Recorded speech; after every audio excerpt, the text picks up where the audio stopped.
1 bulan kemudian, "Daddy!" Ipi berlari saat melihat Dad Leo pulang kerja. Leo pun menghentikan langkahnya, lalu menggendong tubuh putri kecilnya tersebut. "Hai Princess, bagaimana harimu?" tanya Leo dengan mencium gemas pipi Ipi yang kini terlihat semakin cabi. "Hariku sangat baik, tapi..." Senyum di wajah Ipi pun luntur saat dia teringat pada sosok Arnita. "Aku sangat merindukan Mommy," lirihnya dengan sendu. Melihat bagaimana putri kecilnya bersedih, Leo pun hanya mampu terdiam, sembari menatap pada anak yang entah sejak kapan berada di ruangan tersebut. "Kapan Mami akan datang?" tanya Ipi kembali masih dengan terseduh. "Secepatnya sayang." Ipi masih ingat apa yang pernah Dad katakan? Ipi menganggukkan kepalanya. Dia masih ingat betul apa yang diucapkan Dad Leo saat mereka masih berada di Jakarta 3 bulan yang lalu. Kalau dia harus menjadi anak yang baik dengan ikut ke Paris, agar Mom Arnita bisa mencegah adik bayi yang masih berada di dalam perut mominya. Itu sebabnya Ipi tidak keberatan pergi tanpa Aunty Sasa, karena Aunty Sasa harus menjaga Mom Arnita dan adik bayi yang sangat diinginkannya. Dan selama 3 bulan ini, Ipi pun menjadi anak baik, dan tidak pernah protes sedikit pun saat Mom Arnita belum juga datang menyusulnya. Tapi entah mengapa saat ini ia begitu merindukan mominya, bahkan sangat merindukannya. "Anak pintar, Ipi harus sabar menunggu Momi dan adik bayi, oke?" ucap beliau dengan mengecup putrinya. Ipi pun menganggukkan kepalanya. "Malam ini Dede harus tidur di kamar Ipi lagi." "Baiklah." Beliau pun berjalan menuju kamar Ipi tanpa mempedulikan keberadaan Ana yang sejak tadi mendengar pembicaraannya dengan Ipi. Karena baginya udah tidak ada yang perlu dia sembunyikan lagi, mengingat wanita itu udah mengetahui tentang kehamilan Arnita sejak 1 bulan yang lalu, dan sejak 1 bulan yang lalu pun hubungan keduanya semakin berjarak. Kini mereka bagaikan orang asing yang jarang bertegur sapa, atau kata yang lebih tepat, ialah yang udah tidak pernah menegur Ana. "Leo."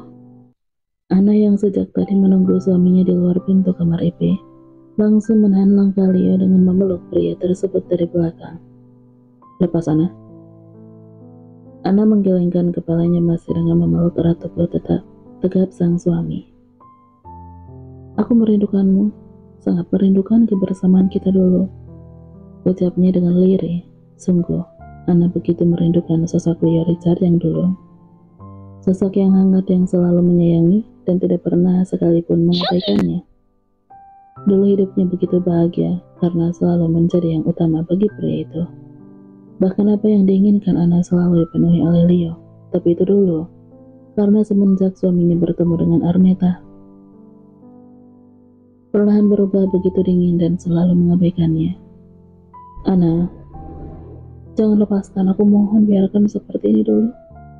Ana semakin mengeratkan pelukannya dengan menyandarkan kepalanya di punggung Leo. Di punggungnya dulu selalu dijadikan sandaran dan tempat berkeluh kesah di saat dia sedih. "Aku mohon Leo, jangan mengabaikan aku. Tidak bisakah kau hargai sedikit saja perjuanganku selama ini yang selalu berada di sisimu? Aku bahkan mengesampingkan rasa sakit hatiku hanya untuk tetap bertahan di sisimu." "Tapi aku tidak pernah memintamu untuk bertahan," sahut Leo dengan menghela nafas. "Aku yang menginginkannya. Apa salah jika seorang istri memilih bertahan demi keutuhan rumah tangganya? Apa salah seorang istri mempertahankan apa yang menjadi miliknya?" "Tidak salah," jawab beliau dengan melepas pelukan Ana, karena dia tidak ingin jika Ipi yang berada di dalam kamar melihat apa yang dilakukan mereka. Tapi itu hanya berlaku bagi pasangan yang menikah atas dasar cinta. Sedangkan pernikahan kita hanyalah pernikahan di atas kertas. Ana menggelengkan kepalanya. "Pernikahan di atas kertas tetaplah sebuah pernikahan yang sah, jadi aku berhak mempertahankan pernikahan kita." Dia yang merasa lelah jika harus berdebat kembali dengan Ana, memilih diam dengan beranjak dari tempat tersebut. "Setidaknya beri aku 1 kali kesempatan untuk membuatmu jatuh cinta." Cinta Ana hingga membuat langkah Leo terhenti.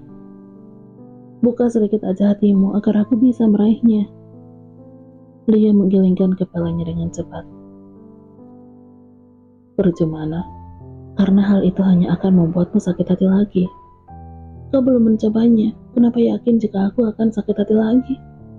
Karena dari dulu, sebelum kita menikah hingga dengan saat ini, hatiku hanya terisi oleh satu nama, yaitu Arneta. Apa maksudmu? Tanya Ana dengan bingung. Kau ingin tahu alasan kenapa aku selalu menolak untuk dijodohkan? Hingga memilih menikahimu? Karena aku menunggu wanita dari masa laluku. Dan wanita itu bernama Arneta Amalia Zola.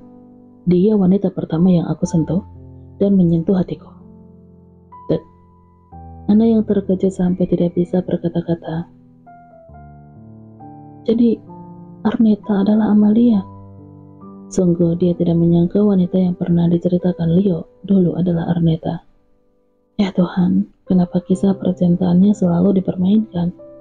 Di saat dia sudah susah payah memperjuangkan cinta suaminya, di saat itu pula Ana harus menghadapi kenyataan yang begitu berat.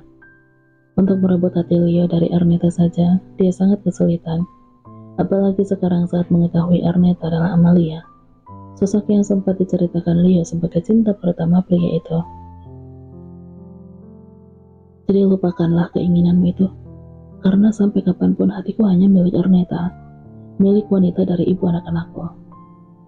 Ana yang terdiam kini tersenyum dengan mengejek.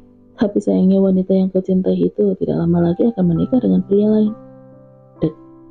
Leo yang terkejut sampai mentengkram tangan Ana dengan kasar. Apa maksudmu? Ana yang baru tersadar telah kelepasan berbicara, langsung terdiam dengan menggelengkan kepalanya. Apa yang kau ketahui tentang Arneta? Leo kembali bertanya saat melihat Ana yang diam saja. Tidak ada. Ana pun segera beranjak dari tempat tersebut sebelum Leo bertanya semakin jauh tentang Arneta. Mau kemana kau? Dengan cepat Leo menahan langkah wanita yang berstatus sebagai istrinya tersebut. Ditatapnya wajah Ana dengan tatapan tajam mengintimidasi hingga membuat wanita itu tidak dapat berkutik. Katakan dengan jujur, apa yang kau ketahui tentang Arneta? Ana masih diam tidak mau menjawab pertanyaan, hingga membuatnya semakin emosi. Karena penasaran, dia pun memilih mengambil ponselnya untuk menghubungi Yogi. Dia ingin bertanya pada asisten pribadinya tersebut, tanpa memperdulikan jika saat ini Yogi pasti sudah tertidur, mengingat perbedaan waktu di negaranya. Kau ingin menghubungi siapa? Tanya Ana dengan curiga. Apa kau ingin menghubungi wanita murahan itu?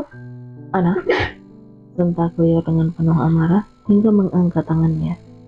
Jika saja dia tidak mengingat wanita di hadapannya itu adalah sahabatnya, mungkin saat ini tangannya udah menyentuh pipi Ana. Kau ingin menamparku? Tanya Ana dengan terkejut dan tidak percaya. Pria yang selama ini melindunginya dengan kasih dan sayang, hampir aja menamparnya hanya karena dia mengetahui Arneta sebagai hanya karena ia mengatakan Arneta sebagai wanita murahan. Kau ingin menamparku hanya karena dia? Tanyanya lagi dengan sendok. Asal kau tahu, wanita yang kau bela dan kau cintai itu akan menikah dengan Chandra setelah melahirkannya nanti. Tidak mungkin. Leo menggelengkan kepala dengan tidak percaya. Kau pasti sedang berbohong. Karena tidak mungkin Arneta akan menikah dengan Chandra tanpa dia ketahui. Apalagi selama ini Yogi tidak pernah memberi informasi terkait hubungan Arneta dengan Chandra ataupun pria lainnya. Untuk apa aku berbohong? Ana tersenyum sinis dengan beranjak pergi dari tempat tersebut, meninggalkan suaminya yang kini seorang diri dengan kemarahan yang terlihat jelas di raut tampannya. Yogi, umpat dia dengan penuh amarah, sembari menghubungi ponsel asisten pribadinya tersebut. Kalau sampai benar apa yang disampaikan Ana tadi, maka dia akan menghabisi Yogi, karena asisten pribadi itu tidak memberitahu sama sekali informasi penting tersebut.